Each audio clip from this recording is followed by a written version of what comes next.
இப்போ பிரச்சனை என்னன்னு பார்த்தீங்கன்னா, நமக்கு ஒரு விஷயம் தெரியலன்னு இல்லை, ஒரு விஷயம் தெரிஞ்சும் அதை செய்யாமல் இருக்கிறது தான் உங்களோட பிரச்சனையே. ஏன்னா எல்லாருக்குமே பார்த்தீங்கன்னா பிஸ்னஸை ஸ்டார்ட் பண்ணணும், ஜிம்முக்கு போகணும், ஒர்க் அவுட் பண்ணணும், கரெக்டாக டயட் சாப்பிட்ணும், ரிலேஷன்ஷிப்புக்கு போகணும், அந்த ஜாபை கிளைம் பண்ணணும், எல்லாருக்குமே எல்லாமே தெரியும். ஆனால் நம்ம தெரிஞ்சும் செய்யாமல் இருக்கோம் பார்த்தீங்களா, அதான் பிரச்சனையே. பிரச்சனைன்றத விட ரொம்ப டிப்ரெஸிங்கான விஷயம் அது. ஏன்னா தெரிஞ்சும் பண்ணாமல் இருக்கிறது ரொம்ப காண்டான விஷயம். ஸோ அதை தான் இன்றைக்கி எப்படி அது நடக்குது, அந்த நடந்த விஷயத்தை எப்படி சரி பண்ணுறன்றதான் பார்க்க போகிறோம். ஸோ அதுக்கு நீங்கள் முன்னாடி மைண்டில் இந்த மைண்ட் எப்படி ஒர்க் ஆகுதுன்னு ஒரு சின்ன ஒரு பிரின்சிபல் மூலிமா நீங்கள் தெரிஞ்சுக்கிட்டே ஆகணும். அகைன் நான் சொன்ன மாதிரி என் வீடியோவில் நான் பிரின்சிபலை மட்டும்தான் சொல்லுவேன். பிகாஸ் இந்த பிரின்சிபல் தான் உங்களை பர்மனெண்ட்டாக சேஞ்ச் பண்ணுமே தவிர டெக்னிக்ஸ், ட்ரிக்ஸ், ஹேக்ஸ் அதெல்லாம் சரி பண்ணாது. ஏன்னா மேக்ஸில் நீங்கள் அடிஷன் 1+1 2ன்னு தெரிஞ்சால் தான் உங்களால் மற்ற அடிஷன்லாம் போட முடியும். ஜஸ்ட்டு 1+1 2 மனப்பாடம் பண்ணீங்கன்னு வைங்களேன். ஸோ அது என்ன பிரின்சிபல் பார்த்தீங்கன்னா, இந்த பிரின்சிபல் வந்து நான் இந்த வேர்ல்ட்ஸ் பெஸ்ட் தெரபிஸ்ட் மரிசா பேர் அவங்ககிட்டேருந்து கற்றுக்கிறேன். என்னென்னு பார்த்தீங்கன்னா, our mind loves familiar and hates unfamiliar. அதாவது ரெண்டே விஷயம் தான், ஃபெமிலியர் அண்ட் அன்ஃபெமிலியர். இந்த வார்த்தையில் நீங்கள் ஃபெமிலியர் அன்ஃபெமிலியர் உங்களுக்கு ஏற்கனவே தெரிஞ்சிருக்கும். பட் நான் சொல்ல வர கான்செப்டில் என்னென்னு பார்த்தீங்கன்னா, ஃபெமிலியர்னா அதாவது ஒரு விஷயம் நீங்கள் நிறைய தடவை செஞ்சு அந்த விஷயம் உங்களுக்கு பழக்கப்பட்டிருக்கும். அதாவது அந்த விஷயம் உங்களுக்கு ரொம்ப கம்ஃபர்டபுளாக இருக்கும், அந்த விஷயத்தில் நிறைய உங்களுக்கு எக்ஸ்பீரியன்ஸ் இருக்கும். பட் இதுவே அன்ஃபெமிலியர் என்ன பார்த்தீங்கன்னா, அந்த விஷயத்தை நீங்கள் இது வரைக்கும் ஏற்கனவே செஞ்சுருக்கவே மாட்டீங்க, அந்த விஷயத்தில் உங்களுக்கு எந்த ஒரு எக்ஸ்பீரியன்ஸும் இருக்காது. அப்படியே அந்த விஷயம் செய்யணும்னு போனாலும் you feel uncomfortable or strange. So இது அப்படியே கொஞ்சம் ரியல் லைஃப் எக்ஸாம்பிளை போட்டு பார்க்கணும் வைங்களேன். இப்போ நீங்கள் ஒரு 25 வயசு வரைக்கும் இருக்கிறீங்க, 25 வயசு இருக்கிறீங்க. 25 வயசு வரைக்கும் நீங்கள் எப்படின்னா லைக் வீட்டில் இருக்கிறது, பாப்கார்ன் சாப்பிட்றது, புக்கு படிக்கிறது, டிவி பார்க்குறது, ஸ்க்ரோல் பண்ணுறது, இந்த மாதிரி இருந்துட்டீங்க. ஸோ ஒரு நாளைக்கு ஜிம்முக்கு போகலாம் முடிவு பண்ணுறீங்க. என்ன பண்ணுவீங்க பார்த்தீங்கன்னா, கரெக்டாக ஜிம்முக்கு போவீங்க, ஒரு வாரம் போவீங்க, ஒரு வாரம் தான் போவீங்க, அதுக்கப்புறம் மறுபடியும் பழைய இடத்துக்கே வந்துடுவீங்க. அப்படியே நீங்கள் அடுத்த நாளும் நீங்கள் போகலான்னு நினச்சாலும் பட் நீங்கள் பேக் டு த பிளேஸ் எங்கே ஆரம்பிச்சிங்களோ அங்கேயே அதே இடத்துல நின்றுவீங்க. அதாவது வீட்டில் பாப்கார்ன் டிவி பார்க்குறதுக்கு. ஏன் அப்படி நடக்குதுன்னு பார்த்தீங்கன்னா, பிகாஸ் உங்களை பொறுத்த வரைக்கும் ஜிம்ன்றது ஒரு அன்ஃபெமிலியரான விஷயம். ஏன்னா 25 வயசு வரைக்கும் பார்த்தீங்கன்னா நீங்கள் ஒரு ஃபெமிலியராக ஒரு சேஃபான பிளேஸ்லேயே வாழ்ந்துட்டீங்க. இப்போ திடீர்னு ஜிம்முக்கு போகும்போது அது வந்து ஒரு அன்ஃபெமிலியரான விஷயம், அது உங்கள் மைண்டுக்கு அது அன்ஃபெமிலியரான விஷயம். நான் அகெயின் சொல்கிறேன், இந்த ஒரு விஷயத்தை தயவு செய்து ஒரு நோட்டில் எழுதி வச்சுக்கோங்க, இல்லை அட்லீஸ்ட் பச்சையாக கொடுத்து வச்சுக்கோங்க. ஏன்னா அது அவ்வளோ முக்கியம். நம்ம மைண்டு வந்து it's not program for success, our mind is program for survival. நம்ம மைண்டுக்கு நம்மளை பொறுத்த வரைக்கும் நம்மளை உயிர் வாழ வைக்கணும், அதுக்கு அது என்ன வேணாலும் பண்ணும். ஸோ அதுக்கு தான் இந்த ஃபெமிலியர் அன்ஃபெமிலியரான விஷயம். அவன் மைண்டு நம்மளை சேஃபாக வச்சுக்காக எப்பவுமே ஃபெமிலியரான சுச்சுவேஷனுக்கு தான் கொண்டு வந்து விடும். ஸோ இது இன்னும் ஒரு அருமையான ஒரு எக்ஸாம்பிள் சொல்லணும் வைங்களேன். உங்கள் அப்பா அம்மாவை எடுத்துக்கோங்களேன். உங்கள் அப்பா அம்மா என்றைக்காவது ஃபோன் எடுத்து ரீல்ஸ் ஸ்க்ரோல் பண்ணி நீங்கள் பார்த்துக்கிறீங்க? என்றைக்காவது பார்த்தீங்களா? ஒரு ஸ்க்ரோல் பண்ணாலும் கூட பார்த்தீங்கன்னா மேக்ஸிமம் ஒரு 10 நிமிஷம் ஸ்க்ரோல் பண்ணுவாங்க. அதுக்கப்புறம் பார்த்தீங்கன்னா they not addicted to that. சொல்லுவாங்களே இது டோபமைன் இருக்குது, உங்களை அப்படியே ரீல்ஸ் பார்க்கவே வச்சுன்னு இருக்கும் அப்படி சொல்லுவாங்க. பட் உங்கள் அப்பா அம்மா தான் இருக்கிறாங்க, ரீல்ஸ் பார்க்குறாங்க, 10 நிமிஷம் பார்க்குறாங்க, அதுக்கப்புறம் விட்டு போயினே இருக்கிறாங்க. ஏன்னு பார்த்தீங்கன்னா, பிகாஸ் ரீல்ஸ் பார்க்குறன்றது அவங்களுக்கு ஒரு அன்ஃபெமிலியரான விஷயம். ஏன்னா அவங்க ஒரு 40 வயசு வரைக்கும் பார்த்தீங்கன்னா நியூஸ் பேப்பரு, வெளியே போய் விளையாடுறது, டிவி பார்க்குறது, இது மட்டும்தான் அவங்களுக்கு ஒரு ஃபெமிலியரான விஷயம். ஸோ திடீர்னு ஒரு ஃபோனை கொடுத்து நீங்கள் ரீல்ஸ் ஸ்க்ரோல் பண்ணாலும், ரீல்ஸ் ஸ்க்ரோல் பண்ண சொன்னீங்கன்னா அந்த ரீல்ஸில் என்ன தான் ஒரு டோபமைன் கண்டென்ட் வந்தாலும் தே டோன்ட் போய அப்படின்னு தூக்கி போட்டு போயிடும். பிகாஸ் ஃபோன்ன்றது அவங்கள பொறுத்த வரைக்கும் ஒரு அன்ஃபெமிலியரான விஷயம். பட் இது நியூஸ் பேப்பர் கொடுத்து படி சொல்லுங்களேன், அவங்க ஜாலியாக படிப்பாங்க. Because it's familiar to them. So இப்போ உங்களுக்கு புரிஞ்சு நினைக்கிறேன், எப்போதுமே நம்ம மைண்ட் வந்து பார்த்திங்கன்னா ஒரு ஃபெமிலியரான விஷயத்துக்கு தான் போகும், ஆனால் அன்ஃபெமிலியரான விஷயத்தை அவாய்ட் பண்ணிடும். சிம்பிள். ஸோ இப்போ ஒரு ஸ்டாட்டிஸ்டிக்ஸ் கூட இருக்குது. என்னென்னு பார்த்தீங்கன்னா, 100 பேர் பிஸ்னஸ் ஆரம்பித்தா அதில் 95% பேர் ஃபெயில் ஆகிறாங்க. ஸோ அதுக்கு ஒரு முக்கியமான காரணம் என்னென்னு பார்த்தீங்கன்னா, நம்ம ஊரில் முக்கியமான காரணம் என்ன பார்த்தீங்கன்னா, ஏன்னா நம்ம ஊரில் பிஸ்னஸ்ன்றது ரொம்பவே ஒரு அன்ஃபெமிலியரான விஷயம். ஏன்னா இப்போ உங்கள் ஃபேமிலியிலே நீங்கள் எடுத்து பாருங்களேன், நீங்கள் உங்கள் அப்பா, உங்கள் அம்மா, உங்கள் சொந்தக்காரன், சித்தப்பா, சித்தி, எதிர் வீட்டு, பக்கத்து வீட்டு எல்லாருமே பார்த்தீங்கன்னா ஒரு நார்மல் ஜாப் தான் செஞ்சுட்டு இருப்பாங்க. ஒரு 9 to 5 ஜாப், ஒரு எம்ப்ளாயி, அந்த ஒரு இதிலே இருப்பாங்க. ஸோ இப்போ நான் வந்து பிஸ்னஸ் ஸ்டார்ட் பண்ணலான்னு போகும்போது பார்த்தீங்கன்னா, it's so unfamiliar to you.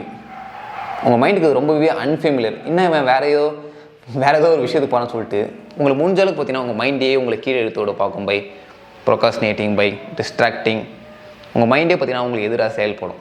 Because it's so unfamiliar to you. So அதேமாதிரி தான் பார்த்தீங்கன்னா இந்த அடிக்ஷன் சொல்லுவாங்க பார்த்தீங்களா. அடிக்ஷன் உங்களுக்கு தெரியாமல் இருக்குமா? ஸோ அதேமாதிரி தான் அரிச்சினே இருக்குது, என்னன்னே தெரியலையே. ஸோ அதேமாதிரி தான் இப்போ என் லைஃப் ஸ்டோரியில் அது அடிக்ஷன் சொல்லணும்னு வைங்களேன். நான் பிறந்தது பார்த்தீங்கன்னா மல்லிகை கடையில். அது எங்கள் அப்பா வந்து பார்த்தீங்கன்னா மல்லிகை கடை வச்சுக்கிறாரு. ஸோ நான் சின்ன வயசில் இருக்கும்போதும் சரி, நான் சின்ன வயசில் வீட்டில் இருக்கும்போதும் சரி, வீட்டில் அப்புறம் ஸ்கூலுக்கு போனதுக்கப்புறம் சரி, ஸ்கூல்லேருந்து வீட்டுக்கு வந்ததுக்கப்புறம் சரி, உருளைக்கிழங்கு சிப்ஸ்ன்றது எனக்கு ஒரு ஃபெமிலியரான விஷயம். ஏன்னா என் கடையில் உருளைக்கிழங்கு சிப்ஸ் இருக்கும். நான் எப்போதுமே பார்த்தீங்கன்னா அதை தான் சாப்பிட்டு இருப்பேன். சாப்பாடு தொட்டாலும் அதை சாப்பிடுவேன், ஸ்கூலுக்கு போனாலும் அதை சாப்பிடுவேன். ஸோ அது ஃபெமிலியர் ஆனதுக்கப்புறம் என்ன ஆச்சுன்னு பார்த்தீங்கன்னா, இப்போது எனக்கு இப்போ நான் 20s இருக்கிறேன். ஸோ இப்போ வந்து பார்த்தீங்கன்னா நான் எவ்வளோ ஸ்ட்ரெஸ் ஆனாலும், எவ்வளோ ஒரு காண்டானாலும், எவ்வளோ ஒரு நெகட்டிவ் சுச்சுவேஷன் இருந்தான்னு வைங்களேன், நான் அப்படியே போய் ஒரு பாக்கெட் லேஸ் எடுத்து சாப்பிட ஆரம்பிச்சிடுவேன். ஏன்னு பார்த்தீங்கன்னா, because it's so familiar to me. அந்த விஷயம்ன்றது எனக்கு ஒரு கம்ஃபர்டபுளான விஷயம். என் மைண்டு அந்த ஃபெமிலியர் விஷயத்துக்கு போயிடும். ஸோ இதிலே உங்களுக்கு நல்லா புரிஞ்சுக்கணும்னு நினைக்கிறேன். ஏன் உங்களால் ஒரு பிஸ்னஸ் ஸ்டார்ட் பண்ண முடியல, ஏன் உங்களால் ஒரு புது ஃப்ரெண்ட்ஸை பிடிக்க முடியல, ஏன் உங்களால் எந்த ஒரு புது விஷயம், கண்டென்ட் கிரியேஷன் எதுவுமே பண்ண முடியலனா, பிகாஸ் இந்த எல்லா விஷயமும் உங்களுக்கு அன்ஃபெமிலியரான விஷயம். புரிஞ்சுருக்குன்னு நினைக்கிறேன். இப்போ உங்களால் பார்த்தீங்கன்னா புழுவை சாப்பிட முடியாது, ஏன்னா புழு உங்களுக்கு அன்ஃபெமிலியர். பட் சைனீஸ்காரன் புழுவை சாப்பிடுவான், ஏன்னா அது அவனுக்கு familiar. So it's all about unfamiliar and familiar. இப்போ புரிஞ்சு போச்சா உங்களுக்கு? ஆமாம், எனக்கு ஜிம்மு, இந்த கண்டென்ட் கிரியேஷனு, ஸோ இந்தமாரி எல்லா விஷயமும் எனக்கு அன்ஃபெமிலியராக இருக்குது. பட் நான் அதை பண்ணி தான் ஆகணும். இருந்தாலும் அதை பண்ணால் தானே எனக்கு க்ரோத் கிடைக்கும், சக்ஸஸ் கிடைக்கும்னு கேட்டிங்கன்னா, அஃப்கோர்ஸ் பண்ணி தான் ஆகணும். ஸோ அதுக்கு நீங்கள் என்ன பண்ணணும் பார்த்தீங்கன்னா, யூ ஹாவ் டு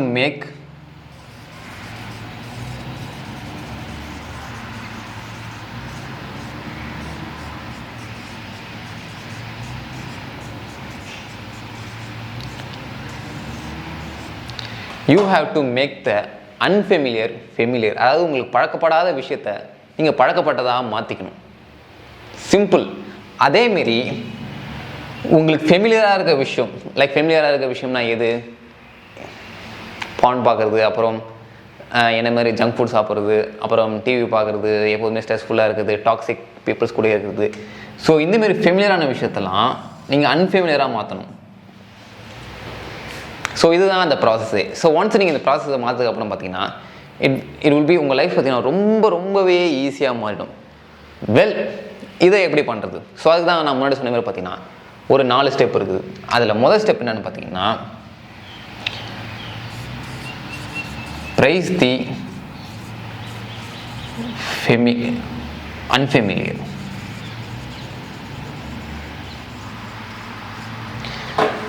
ஸோ நீங்கள் ஒரு அன்ஃபெமிலியரான ஒரு விஷயம் பண்ணும்போது, பிஸ்னஸோ இல்லை ஜிம்முக்கோ ஏதோ ஒரு அன்ஃபெமிலியரான விஷயம் நீங்கள் பண்ணும்போது என்ன பண்ணணும் பார்த்தீங்கன்னா, you should say to yourself. உங்கள்கிட்டே நீங்களே சொல்லிக்கணும். அதாவது இந்த விஷயம் எனக்கு ஃபெமிலியரான விஷயம் அப்படின்னு பார்த்தீங்கன்னா உங்களை நீங்களே கன்வின்ஸ் பண்ணிக்கணும். இப்போ யாராவது ஒருத்தங்கிட்ட நீங்கள் ஒரு விஷயம் சொல்லலாம், என்ன சொல்லுவீங்க? எப்படி சொல்லுவீங்க? வாயால் சொல்லுங்கள். அதேமாதிரி தான் உங்ககிட்ட நீங்களே வாயால் சொல்லிக்கணும். மனசில் நினைக்க சொல்ல, வாயால் சொல்லணும். வாயால் நம்ம பேசும்போது வி ஃபீல் கான்ஷியஸ். ஸோ கான்ஷியஸாக உங்ககிட்ட நீங்களே சொல்லினே இருக்கணும். இந்த பிஸ்னஸ் ஏதாவது ஒரு பண்ணும்போதோ, அதாவது இது வரைக்கும் நீங்கள் பண்ணாத விஷயம் ஏதாவது புதுசாக பண்ணும்போதோ, ஒரு பப்ளிக் ஸ்பீச் கொடுக்கும்போதோ, இது எனக்கு ஒரு ஃபெமிலியரான விஷயம், இது எனக்கு ஃபெமிலியரான விஷயம்னுட்டு நீங்கள் உங்ககிட்ட சொல்லிக்கினே இருக்கணும். அதாவது we have to praise the familiar, praise the unfamiliar. அதுக்கப்புறம் பார்த்தீங்கன்னா அப்புறம் உங்களுக்கு ஃபெமிலியரான விஷயம்லாம் இருக்குதுல்ல, ஸோ அதெல்லாம் பார்த்தீங்கன்னா அன்ஃபெமிலியராக நீங்கள் மாற்றணும். ஒவ்வொரு தடவை நீங்கள் போய் இதுமாரி ஜங்க் ஃபுட்ஸ் சாப்பிடும்போதோ அப்போல்லாம் பார்த்தீங்கன்னா இது வந்து எனக்கு ஒரு அன்ஃபேமியரான விஷயம், இது வந்து எனக்கு ஒரு பிடிக்காத விஷயம்ட்டு உங்களை நீங்களே கன்வின்ஸ் பண்ணணும் by speaking to your self.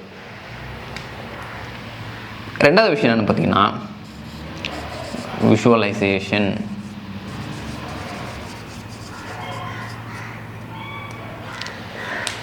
So ஒரு விஷயம் அன்ஃபெமிலியராக விஷயம் ஃபெமிலியராக மாற்றணும், அதுக்கு அந்த விஷயத்துக்கு ரிலேட்டான எக்ஸ்பீரியன்ஸ் உங்களுக்கு நிறைய இருக்கணும். ஸோ அதுக்கு நீங்கள் என்ன பண்ணணும், பை டூயிங் விஷுவலைசேஷன். ஏன்னா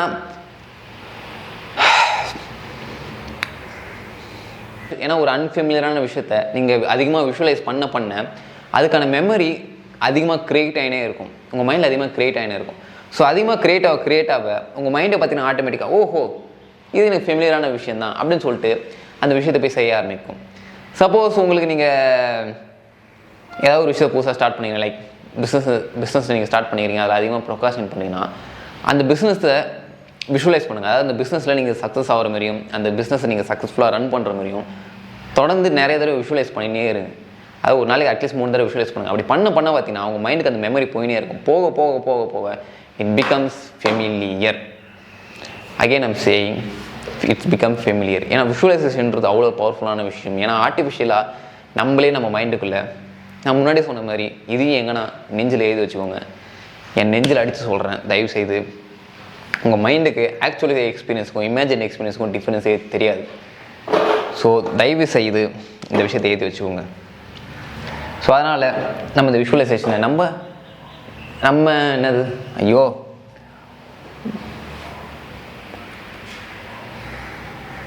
முடி வெட்டிக்கிறேன்,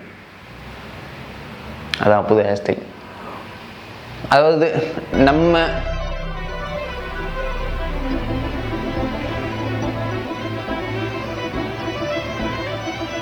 நம்ம பர்பஸ்க்கு யூஸ் பண்ணிக்கலாம்.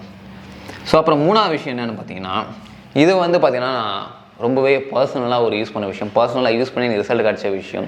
எல்லாத்தையும் தான் பர்சனலாக யூஸ் பண்ணுறேன், பட் இந்த விஷயத்தை நான் எப்போ வந்தோ யூஸ் பண்ணியிருக்கேன், ரொம்பவே எனக்கு பிடிச்ச விஷயம்.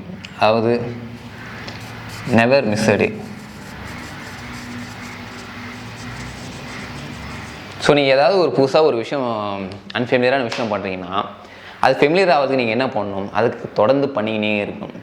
அதுக்கு நீங்கள் என்ன பண்ணணும்னா யூ ஷுட் நெவர் மிஸ் அ டே. எனக்கு தெரியும் யாராலையுமே பார்த்தீங்கன்னா ஒரு டேவை மிஸ் பண்ணாமல் அப்படியே டெய்லி மோட்டிவேட்டாக அந்த விஷயத்த பண்ணினே இருக்க முடியாதுன்னு. வெல், அங்கே தான் இந்த குணாவை நீங்கள் கேட்கணும். ஸோ நீங்கள் தோனியை பார்த்தீங்கன்னு வைங்களேன், தலை தோனி, இப்போ இருக்கிறவங்களாம் தோனி அவ்வளோ தெரியுமா தெரியாது தெரியல, பட் 2014-15 தோனிலாம் பார்த்தீங்கன்னு வைங்களேன், அவர் எப்போதுமே ஃபீல்டுக்குள்ளே வந்தால் ஸ்ட்ரைக்கை ரொட்டேட் பண்ணினே இருப்பார்.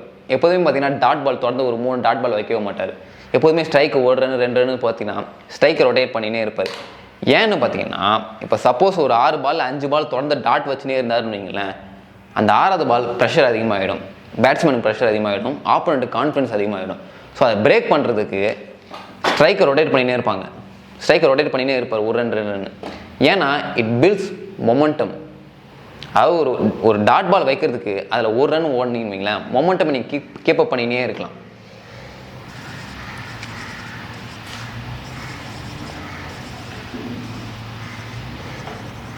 மொமெண்டம் நீங்கள் கீப்பப் பண்ணினே இருக்கலாம். லைக் ஒர்க் அவுட் நீங்கள் பண்ணணும்னு நீங்கள் கன்சிஸ்டண்டாக நீங்கள் ஃபாலோ பண்ணிருக்கீங்க, பட் அன்ஃபார்ச்சுனேட்லி ஒரு நாள் மட்டும் நீங்கள் ரொம்ப அன்மோட்டிவேட்டாக இருந்தீங்கன்னா அந்த நாள் மட்டும் ஜஸ்ட்டு 5 புஷ்அப்ஸ் விடுங்க. உங்களால் 5 புஷ்அப்ஸ் எடுக்க முடியாதா என்ன? At least 10 pull-ups do that. ஏன்னா அது வந்து பார்த்திங்கன்னா மொமெண்டம் பில்ட் பண்ணினே இருக்கும். ஏன்னா ஒரு ஹேபிட்டை எல்லோரும் பிரேக் பண்ணுறதுக்கு காரணம் என்னென்னு பார்த்தீங்கன்னா 3 நாள் ஃபாலோ பண்ணுறாங்க, பட் 2 நாள் கேப் விட்ருவாங்க. ஸோ இந்த 2 நாள் கேப் விட்னால என்ன ஆகும் பார்த்தீங்கன்னா அப்படியே இந்த 2 நாள் அது ஒரு மொமெண்ட்டை க்ரியேட் பண்ணி நீங்கள் அப்படியே தொடர்ந்து விட்டுகிட்டே போயினே இருந்திருப்பீங்க. ஸோ அதனால தான் பார்த்தீங்கன்னா அட்லீஸ்ட் அந்த நீங்கள் செய்யக்கூட, அதாவது உங்களால் செய்ய முடியாத நாட்களில் கூட அட்லீஸ்ட் ஒரு 5% செய்யுங்கன்னு சொல்கிறேன். செய்யவே முடியாத நாட்களில் கூட 5% செய்யுங்க. ஏன்னா அகைன் நான் சொன்ன மாரி நீங்கள் தொடர்ந்து ஒரு டெய்லியும் ஒரு விஷயம் பண்ணினே இருக்கும்போது it becomes familiar to you. ஒரு விஷயம் ஃபெமிலியர் ஆனால் அதுக்கு நீங்கள் தொடர்ந்து அந்த விஷயம் பண்ணினே இருக்கணும். ஸோ உங்களால் பண்ண முடியாத நாட்களில் கூட எப்படியாவது பண்ணிவிடுங்க. At least do it 5%. ஸோ எனக்கு தெரிஞ்ச அவ்வளோதான், இந்த 3 விஷயம்தான். சரி 4 பாயிண்ட் சொல்கிறேன்னு சொன்னல, பட் 3 பாயிண்ட் தான். இந்த 3 பாயிண்ட் தான் ரொம்பவே இம்பார்ட்டன்ட் பாயிண்ட். அகெயின் 4வது பாயிண்ட் வந்து பார்த்திங்கன்னா ஐடென்டிட்டி.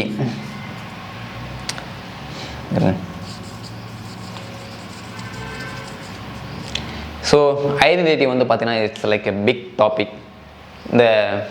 அது வந்து பார்த்திங்கன்னா தனியாக ஒரு பெரிய வீடியோவில் சொல்கிறேன், பட் இப்போ என்னால் சொல்ல முடியாது. ஏன்னா இப்போதைக்கு நம்ம இந்த கவர் பண்ணது என்ன பார்த்திங்கன்னா ஃபெமிலியர் அன்ஃபெமிலியரான விஷயம் தான். ஸோ அதை மட்டும் இதில் ஃபோக்கஸ் பண்ணிக்கோங்க.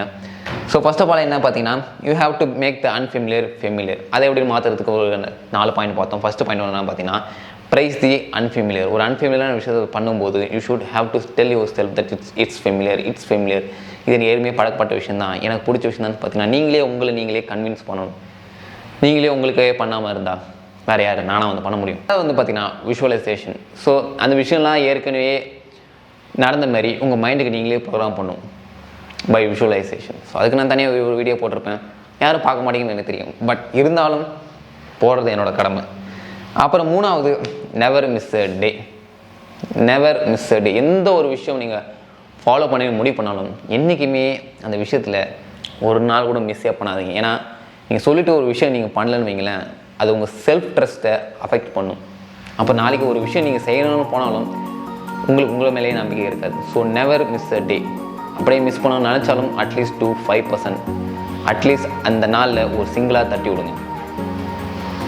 அப்புறம் ஐடென்டிட்டி, அது நான் தனியாக ஒரு வீடியோ போடுறேன்ப்பா, போய் என்னால் போட முடியாது, பசிக்குது வேறு. ஸோ இது வரைக்கும் உங்களுக்கு எல்லா விஷயமும் புரிஞ்சிருக்குன்னு நினைக்கிறேன்.